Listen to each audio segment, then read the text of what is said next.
Makeup আর্টিস্টদের ছোটো করা এখন একটা ট্রেন্ড চলছে, মানে সব জায়গায় শুনছি ভীষণভাবে যে মেকআপ আর্টিস্টদের ছোটো করা হচ্ছে, ছোটো বড়ো কথা বলা হচ্ছে। তো যাই হোক, আমার লাইফের একটা ঘটনা তোমাদের সাথে শেয়ার করব। তো আমি আর আমার এই দাদারটা কাজ করি, মানে শুভদা যার সাথে আমি কাজ করি। তো আমরা চলেছিলাম, দুটো ব্রাইড একই দিনে দুই বোনের বিয়ে হচ্ছে সেই জন্য, আর নদীর পাড় দিয়ে মানে নদী পেরিয়ে যেতে হয় সেই জায়গাটা। আর 1 ঘন্টা 1.5 ঘন্টা বসার পরে তবেই হচ্ছে একটা বোট পেয়েছি, সেই বোটে উঠে চলে গেছি। আর এটা হচ্ছে আমার দাদার বিয়ের কার্ড, শুভদাকেও আমি ইনভাইট করছিলাম, তো সময় পাইনি, তাই জন্য বোর্ডের মধ্যেই আমি দিয়ে দিয়েছি ইনভিটেশন কার্ডটা। তো যাই হোক, এত কষ্ট করার পর এত স্ট্রাগল করতে হয়, দেখতেই পাচ্ছ প্রচুর স্ট্রাগল করেই তবেই কিন্তু একটা মেকআপ আর্টিস্ট হওয়া যায়, বা মেকআপ আর্টিস্টের যে স্ট্রাগলটা তোমরা না দেখলে অবশ্য বুঝতেই পারবে না। তো আমাদেরকে এখানে পিক আপ করতে এসেছিলো মেয়ের কাকা। তো সেখান থেকে আমরা ব্রাইডের বাড়ির উদ্দেশ্যে যাচ্ছি সবাই, মানে দুজন মিলে আর কি। তারপরে সেখানে গিয়ে দেখো যা যা হয়েছে তোমাদের পুরো ডিটেলসে সব কিছু বলবো। প্যান্ডেল তখনও সাজানো চলছে, আর আমরা চলে এসেছি ব্রাইডের বাড়ি। দেখো দুই বোন, এটা হচ্ছে বড় বোন আর পাশেই আছে ছোট বোন। দুই বোনের একই দিনই বিয়ে হচ্ছে, তবে আলাদা আলাদা জায়গায়। যাই হোক, বেশি কথা না বলে আমরা সাজানো শুরু করেছি।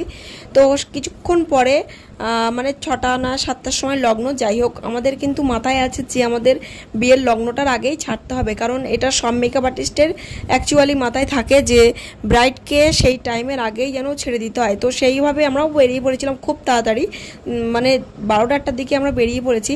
তো আমরা লোকেশনে পৌঁছে গেছি 3টের সময়। তো আমরা ঝটপট করে সাজানো শুরু করে দিয়েছি।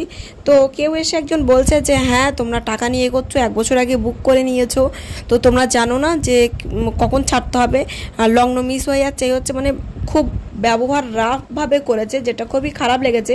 কারণ অ্যাকচুয়ালি আমরা কিন্তু বসে থাকি না, গল্প করি না, আমরা অল টাইম দাঁড়িয়ে দাঁড়িয়ে কাজ করছি, সেখান থেকে 3-4 ঘন্টা লাগছে। আর বুঝতেই পারছো যে দুটো ব্রাইড হলে কি সমস্যাটা হয়।